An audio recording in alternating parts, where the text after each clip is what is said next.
আমার মোহর জানেন, আপনাদের কথায় বলি নাকি আমার মোহর কত?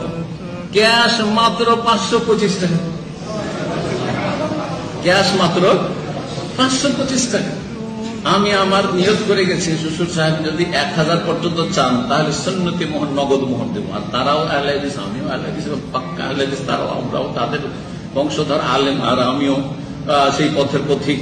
তো সুতরাং 1000 টাকা পকেটে নিয়েছি আর রেডি হয়েছে 1000 দেওয়ার জন্য। বুঝলি বাবা, আমার পরিবারে বেশি মোহর নেই, কারো 300, কারো 400, আর আমার ছেলের বিয়ে দিলাম 515 দিলাম, আর আরেকটা নাতিনের বিয়ে দিলাম, পুতিনের বিয়ে দিলাম, তো তার 520, আর এটা যেহেতু আমার মেয়ে সুতরাং এটা 525 দেবো। আলহামদুলিল্লাহ, আমি নিয়ত করে গেছি 1000 আর চাইলেন কত?